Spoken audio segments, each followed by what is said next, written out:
이마대어라 배우있나 갑길라 배우있나 디디 답을 나선 딩동네 낭나 주시 우르til래 몽자 내가 이마대어라 배우인디 갑길라 배우시디 디 레름 시시마 디 답이 텐다지 시시마 बोला जुने निमा कोमुसमा गप केने निमा देले जुसुम इनो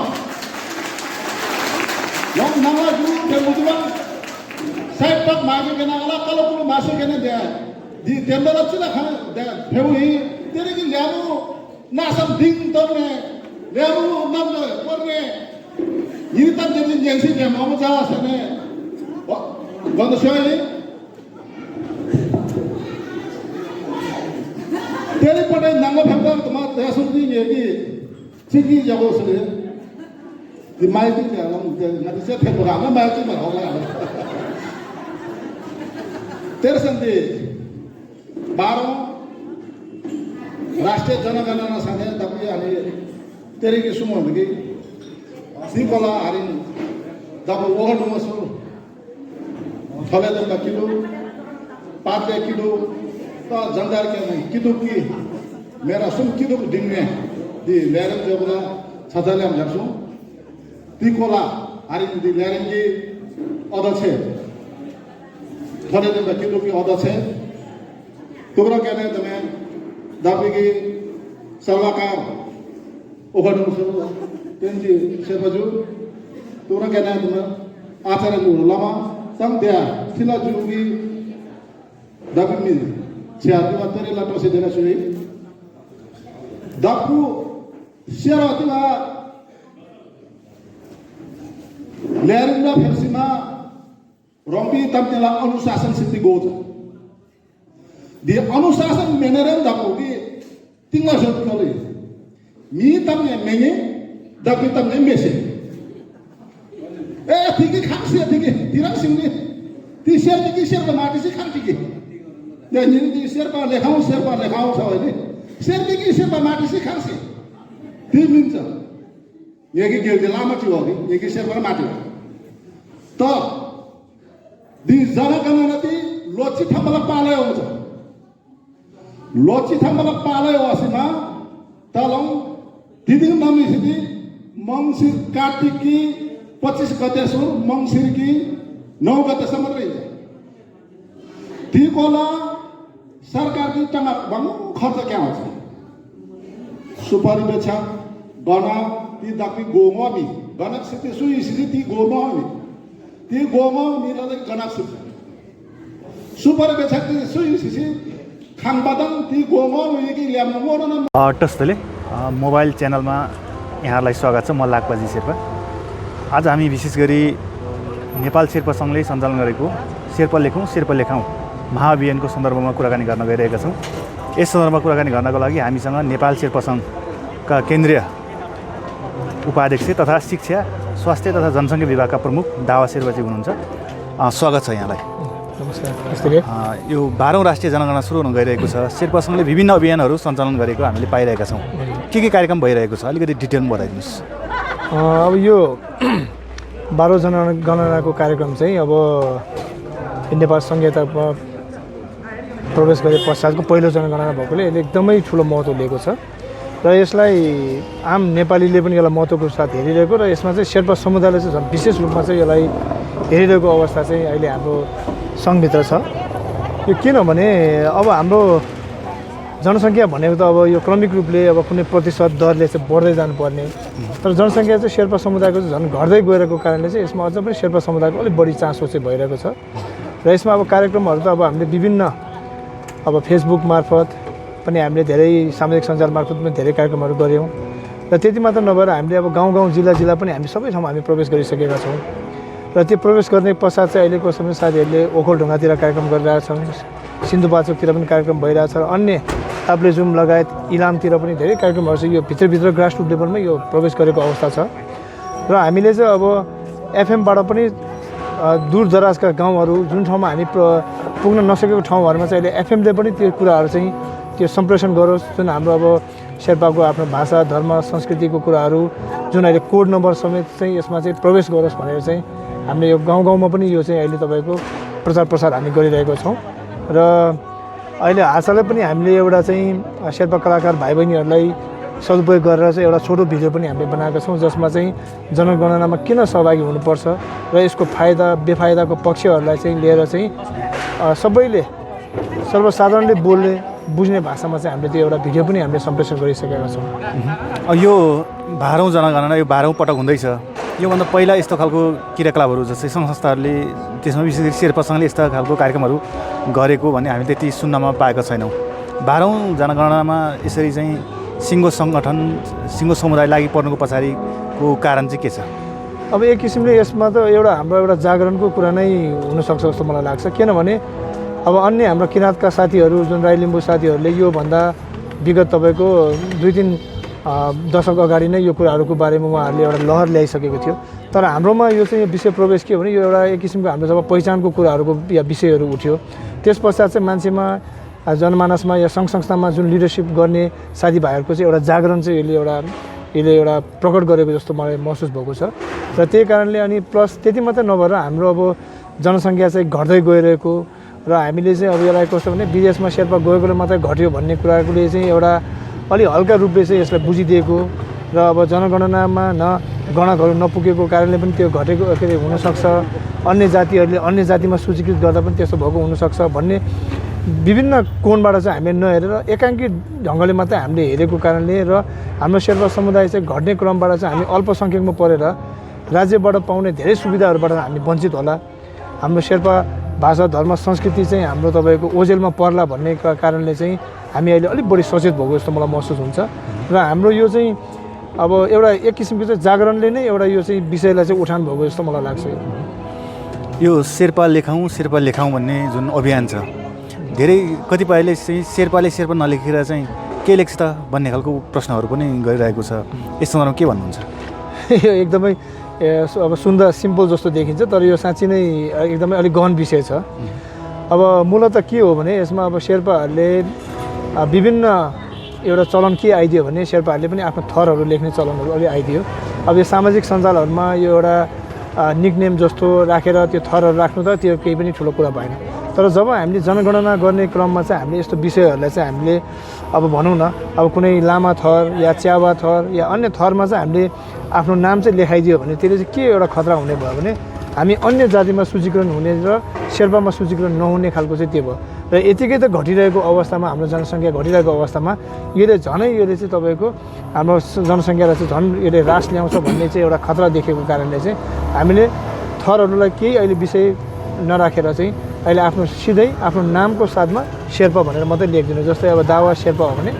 दावा शेर्पा मात्रै भन्ने, यसमा थर चाहिँ उल्लेख नगर्ने, त्यसैले शेर्पा लेखौँ शेर्पा लेखाउनै भनेर चाहिँ हामीले सिम्पल वर्डमा सबैले बुझ्ने गरी चाहिँ हामीले यसरी बुझाइरहेको छौँ। यो 12औं राष्ट्रिय जनगणनामा चाहिँ शेर्पा समुदायले एकदम छुटाउनै नहुने महत्त्वपूर्ण कुराहरू चाहिँ के हो खासमा? अब मूलत यो प्रश्नहरू आम नेपालीहरूको अब एउटा व्यक्तिगत परिचयको प्रश्नहरू पनि छन्, कति शिक्षा कति छ तपाईँको, आय आर्जन आफ्नो एउटा जुन स्ट्यान्डर्ड अफ लिभिङ भनिन्छ या तपाईँको एउटा जुन हैसियत छ नि अब हाम्रो आर्थिक रूपमा हाम्रो सामाजिक रूपमा हाम्रो के चाहिँ क्षमता छ भन्ने कुराहरूलाई पनि त्यसले मापन गरिन्छ र त्यसको अतिरिक्त चाहिँ सबैभन्दा अब छुट्याएर अब किनभने यो हामीले एकदमै छुटाउनु नहुने भन्ने कुरा चाहिँ तपाईँको जाति के हो भन्ने कुरामा हो। जाति अब शेर्पा हो भन्नु पर्यो, शेर्पाको कोड चाहिँ तपाईँको 34 छ। त्यसको मतलब के हो भने शेर्पा 34औं क्रम सङ्ख्यामा जनसङ्ख्याको हिसाबमा पर्ने भएको कारणले चाहिँ शेर्पाको कोड चाहिँ 34 हुन आएको हो र त्यस्तै अब पुर्खाको भाषा मातृभाषा के हो भन्दा हामीले शेर्पा भाषा नै भन्ने हो र त्यसमा चाहिँ हाम्रो कोड चाहिँ तपाईँको 19 रहेको छ र दोस्रो भाषा चाहिँ अब नजिकको भाषा भन्नु भनेको हिसाबले नजिकको भाषा चाहिँ हाम्रो भोट भाषा हुनुकोले हामीले भोट भाषा भन्ने हो नजिकको भाषामा दोस्रो भाषामा र त्यो चाहिँ अहिले कोड त्यसको अहिले आएको छैन र त्यसको कोड चाहिँ अबको प्रकाशन हुने सूचना के तपाईँको जुन तथ्याङ्कहरू प्रकाशन हुनेमा चाहिँ अब त्यो नयाँ एउटा तपाईँको कोड चाहिँ त्यसपछि चाहिँ आउँछ तपाईँको त्यस पश्चात र अब दोस्रो अनि तपाईँको अन्तिममा चाहिँ हाम्रो के धर्म मान्छौँ भनेर भन्दा चाहिँ अब 98.6% चाहिँ तपाईँको बौद्ध धर्म मान्ने भएकोले चाहिँ हामीले आम शेर्पाहरूलाई बुद्ध धर्म भन्नुपर्छ भनेको छ र अन्य धर्म मान्ने साथीहरू छ भने उहाँहरूले आफ्नो स्वविवेक लाएर आफूले जे धर्म मान्नुहुन्छ त्यो मान्ने पनि स्वतन्त्र उहाँसँग छ त्यो हिसाबले चाहिँ हामीले उहाँलाई बुझाइरहेको छौँ अब जनगणनाको फाइदाको विषयमा त विभिन्न कार्यक्रम मार्फत हामीले सचेतना मार्फत पनि यहाँहरूले जानकारी गराइरहनु भएको छ हजुर यो जुन च्यानल हेरिरहनु भएका श्रोताहरूको लागि र आम शेर्पाहरूको लागि अझ प्रश्न पार्नको लागि के भन्नुहुन्छ यसको फाइदाको विषयमा अब फाइदा त तपाईँको के हो भने अब सबैभन्दा पहिलो फाइदा भनेको राज्यको सबै नीति निर्माण तय गर्ने नै तपाईँको जनसङ्ख्याको आधारमा गरिने हो र कुन भूगोलमा कुन जाति कुन धर्म कुन लिङ्गको कुन कुन कस्तो कस्तो विशेषता भएको चाहिँ तपाईँको समुदायमा कस्तो मान्छेहरू चाहिँ हाम्रो बस्दो रहेछ भन्ने खालको तपाईँको त्यसको एउटा तथ्याङ्क चाहिने भएकोले त्यो पनि लिइन्छ र दोस्रो तपाईँको अब यो हाम्रो नेपाल अब तपाईँको बहुजातीय बहुधार्मिक एउटा राष्ट्र भएको कारणले तपाईँको यहाँको विभिन्न जातिहरूको पनि अब के रहेछ त भने त्यसको तपाईँको एउटा मसिनो तरिकाले केलाउन उहाँहरू के धर्म मान्दै रहेछ उहाँहरूको भाषा के रहेछ उहाँहरूलाई राज्यले के सम्बोधन गर्नुपर्ने रहेछ भन्ने खालको कुरा नीति निर्माणबाट गर्नुपर्ने बजेटबाट गर्नुपर्ने भएको कारणले चाहिँ तपाईँ हामी सहभागी भइदिँदा चाहिँ यसले तपाईँको त्यसले चाहिँ निर्दिष्ट गर्ने भएको कारणले चाहिँ हामी त्यतातिर लाग्नुपर्छ भनेर चाहिँ यो जनगणनाको एउटा इम्पोर्टेन्ट त्यो भइहाल्यो दोस्रो भनेको तपाईँको अब केन्द्रमा प्रदेशमा या जिल्लामा या वडा स्तर नगरपालिका अब देश संहितामा गए पश्चात चाहिँ अब जुन ठाउँमा चाहिँ अब शेर्पाको घनत्व बढी हुन्छ त्यो ठाउँमा चाहिँ तपाईँको यदि तेस्रो जनसङ्ख्यामा चाहिँ हामी त्यहाँ रहेछौँ भने चाहिँ तपाईँको सरकारी कामकाजको भाषा र तपाईँको शेर्पाकै तपाईँको भाषा चाहिँ तपाईँको स्कुलमा पनि पठन पाठन गराउन सक्ने व्यवस्था भएको कारणले पनि र राज्यको मूलधारमा हामी जस्तो सीमान्तकृत जातिहरूलाई चाहिँ तपाईँको राज्यको मूलधारमा प्रवेश गराउने चाहिँ यो एउटा सुनौलो मौका किनभने 10 वर्षमा आउने भनेको तपाईँको यो किन 10 वर्षमा आउँछ भने जनगणना गर्नु तपाईँको सुपरिवेक्षक गणकदेखि लिएर प्रचार प्रसारको सामग्रीहरू गरी लिएर तपाईँको यसमा सम्पूर्ण देशका तपाईँको शक्तिहरू चाहिँ स्रोत र साधनहरू परिचालन हुनुपर्ने भएकोले एकदम महँगो भएको कारणले चाहिँ तपाईँको 10 वर्षमा गरिने हो र त्यही कारणले चाहिँ हामीले आफ्नो राज्यमा उपस्थिति दिलाउन सक्यो भने चाहिँ अब आगामी आउने 10 वर्षको योजनाहरू कार्यक्रमहरू नीति तथा कार्यक्रमहरू राजनीतिक रूपको तपाईँको जुन तपाईँ हामीलाई पाउने जुन एउटा सुविधाहरू भनौँ संविधानबाट पाउने जुन हाम्रो हक अधिकारहरू छ त्योहरू पाउनुलाई चाहिँ हामीले यसबाट चाहिँ तपाईँको निर्दिष्ट गर्ने हुने भएको कारणले चाहिँ यो जनगणनाको एकदमै फाइदा चाहिँ हामीले देखेका छौँ र यही कुराहरू हामी आफ्नो समुदायलाई चाहिँ बुझाइरहेका छौँ अहिले अब यस सन्दर्भमा नेपाल शेर्पा सङ्घको भावी कार्यक्रमहरू के छ अब हामीले अब जुन गणक र सुपरिवेक्षकको लिस्टहरू पनि अन्तिम आइसकेको अवस्था छ र हामीले अब गाउँमा अब जुन हामीले सामाजिक सञ्जालमा दिने हामीले एफएमबाट दिनेहरू भिडियोहरू बनाएर हामी जुन प्रचार प्रसार गर्ने चाहिँ हामीले गरिसकेका छौँ अब हामी फिल्डमा खट्नुपर्ने चाहिँ हामीले देखेका छौँ र फिल्डमा खट्ने भनेको चाहिँ हामीले के हो भने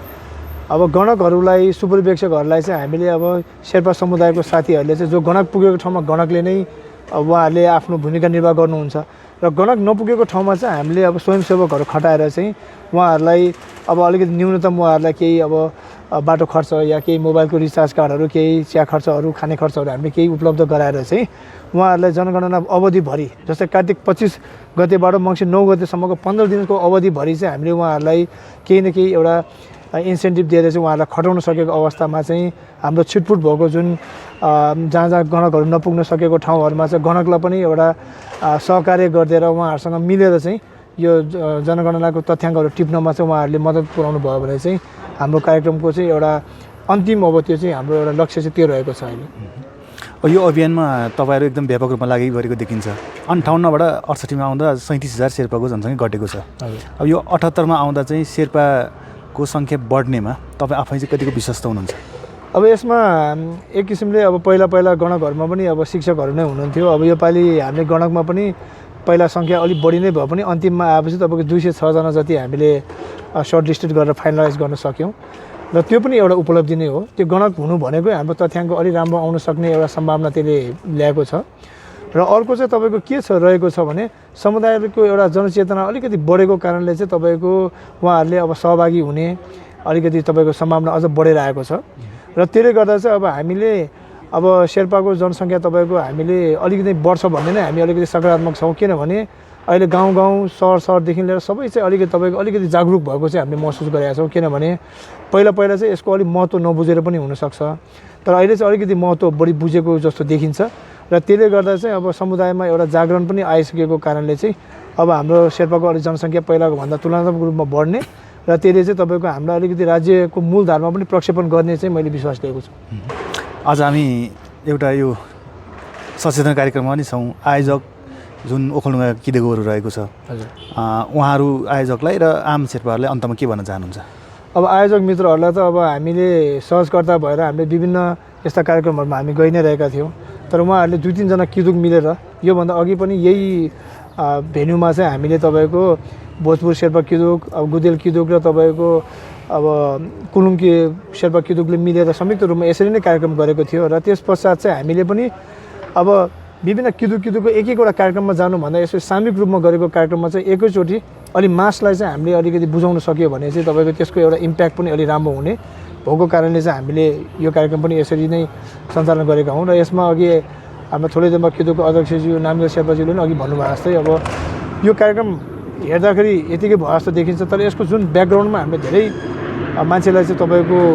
एकजुट गराउनु, फोन गरेर सम्पर्क गराएर यो कार्यक्रम गर्नुपर्ने चाहिँ हामीले धेरै गर्नुपर्ने हुन्छ। र त्यो कार्यक्रम पश्चात चाहिँ अब हामीले यस्तो कार्यक्रम गरेर म लगायत हाम्रा नेपाल बौद्ध महासङ्घका आचार्य नुबुजी जुन पनि कार्यक्रममा अब हामीले दोस्रो भाषामा भोट भाषा किन भन्नुपर्छ भन्ने जिज्ञासालाई चाहिँ मेटाउनु उहाँ जहाँ पनि आइपुग्नु भएको छ। र हामीले चाहिँ यस्तो कार्यक्रमहरू विभिन्न कार्यक्रममा हामीले सहभागी भएर चाहिँ यसरी समुदायका सम्पूर्णलाई चाहिँ हामीले बुझाउन पाउँदा हामीलाई पनि गर्व लागेको छ। किनभने एउटा विभागको जिम्मेवारी लिएर हामीले अब पुग्ने काम त सामाजिक सञ्जालमा अहिलेको यस्तो कोभिडको स्थितिमा त हामीले अब पुग्ने काम भइसक्यो भनेर बस्ने भए त हामी बस्न सकिन्थ्यौँ। तर हामीलाई चाहिँ योपालि चाहिँ 10 वर्षपछि हुने जनगणना भएको कारणले चाहिँ योपालि चाहिँ हामीले केही न केही रिजल्ट ओरिएन्टेड काम चाहिँ हामीले गर्नैपर्छ भन्ने हिसाबमा चाहिँ हामी अलिकति अग्रसर भएको कारणले हाम्रो मनैबाट पनि हामी रिजल्ट नै निकाल्नुपर्छ भन्ने हिसाबमा चाहिँ हामी लागेकोले चाहिँ हामी सम्पूर्ण साथीहरू चाहिँ यसमा अलि नै बढी खटेर चाहिँ अघि बढिरहेको छौँ अहिले। यहाँहरूको यो जुन शेर्पा लेखौँ अभियान सफलताको कामना गर्दछु र यहाँको महत्त्वपूर्ण समय र संवादको लागि धन्यवाद। धन्यवाद। धन्यवाद।